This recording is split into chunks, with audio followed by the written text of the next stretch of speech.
Hello everyone, welcome back. In this lesson, we will continue with the different types of exception handling in Python. We have seen how to handle exception using the except block. We can use the multiple exceptions inside the single except block.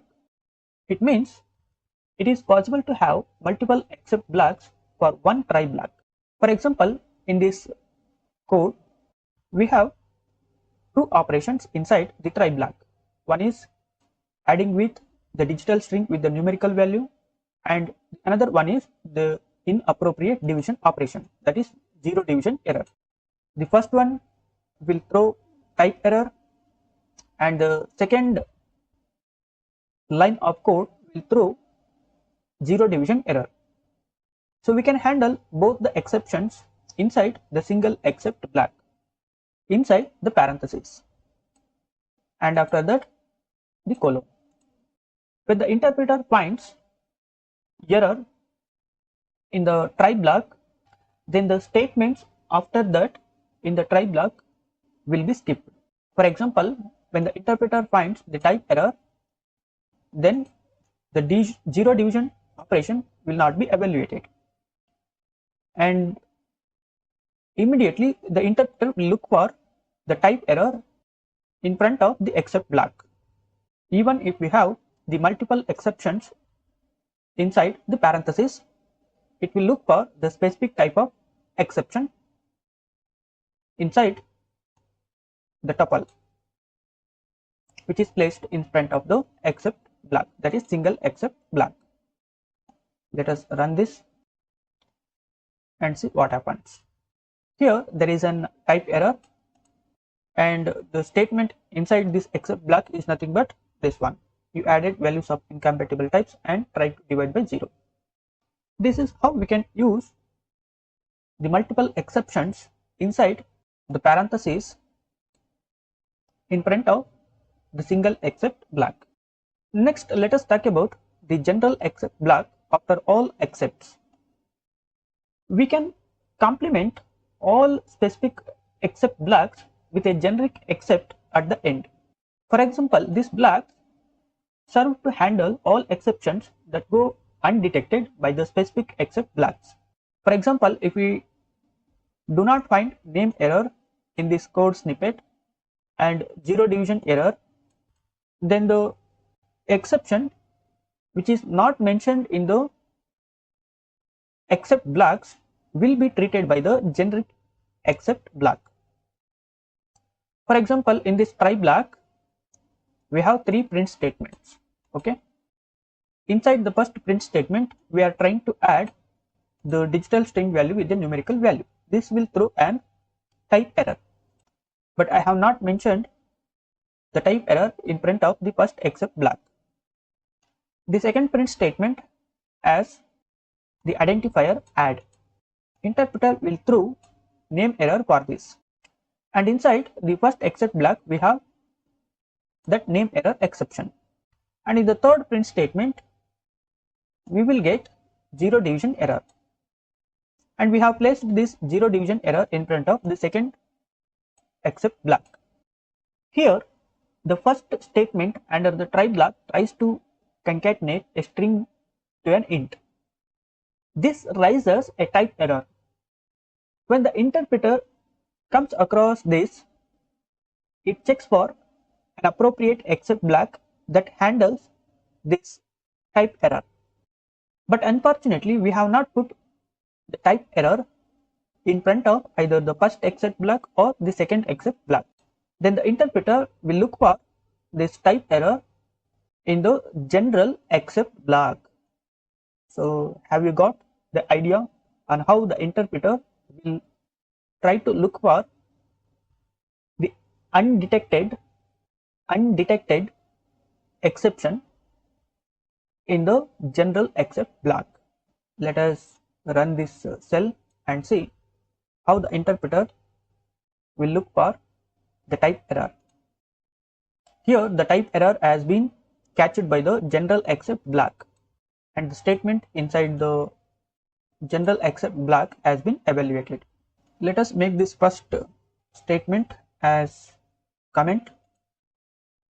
Now we have only two active print statements. One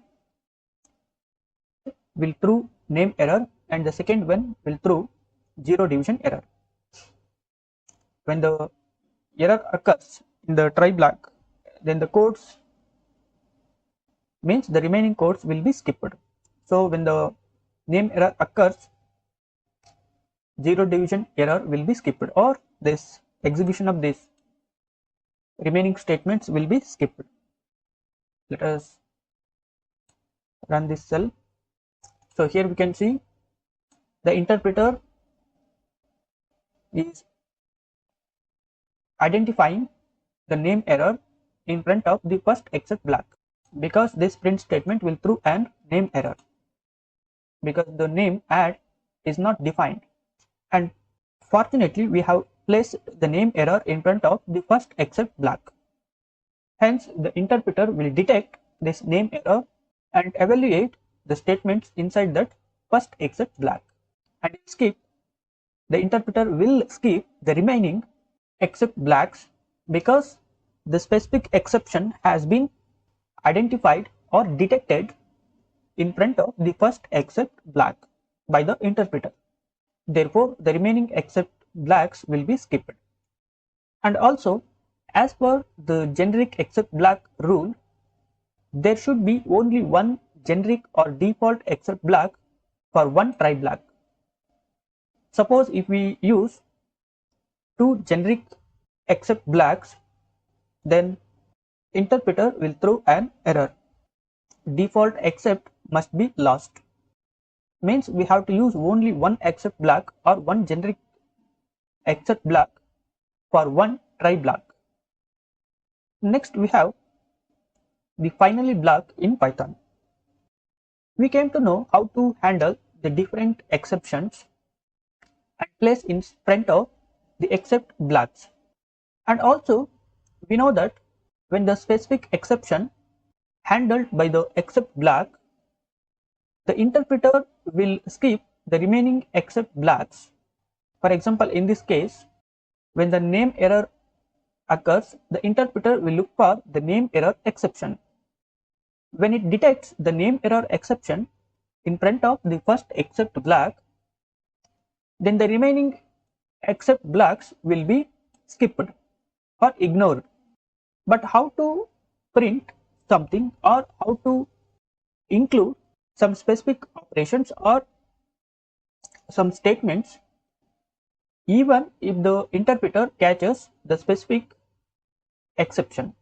That can be done using the finally block.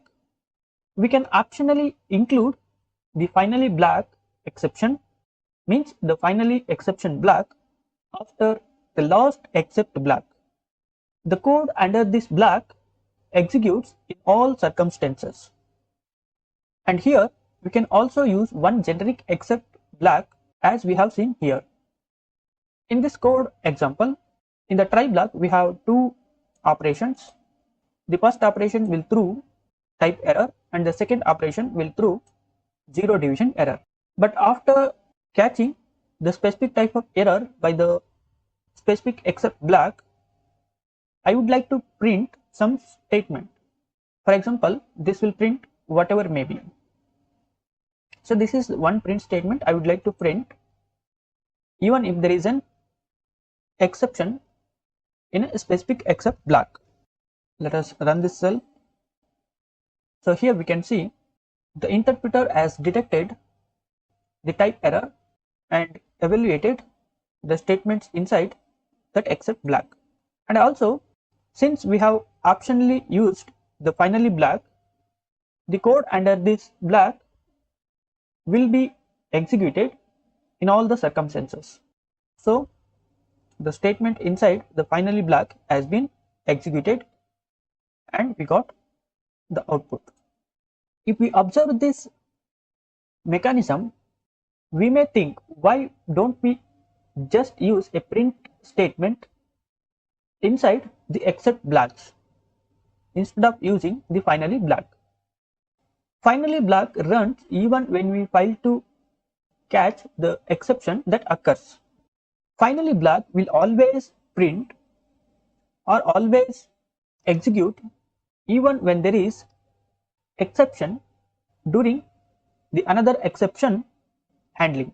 For example, to illustrate that, here we have try except and finally black.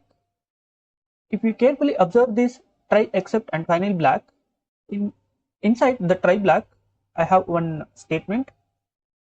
It will throw zero division error, and after that inside this first except black which catches the zero division error, I am trying to divide once again, and here the zero division error occurs again. What will you think about it? Will this print statement will be evaluated and zero division error will be catched by this except black? Let us see what happens if we use this kind of working statements inside the except black along with the finally statement or the finally black. So here we can see, irrespective of the try and except blacks, the statement inside the finally black will be executed. This will print whatever may be. Next we have the zero division error and one more zero division error after handling this first zero division error. During handling of the above exception, another exception occurred. That is also the zero division error, division by zero. This means finally black runs even if the interpreter failed to catch the exception. Here the second error, that is zero division error, cannot be catched by the interpreter because this zero division error or this operation is not inside the try block. The interpreter cannot able to catch this exception. Even if the interpreter failed to catch the exception, we are getting the output of the statements which are inside the finally black. This is the definition. Thanks for watching this lesson. In the next lesson, we will start with the rise keyword in Python.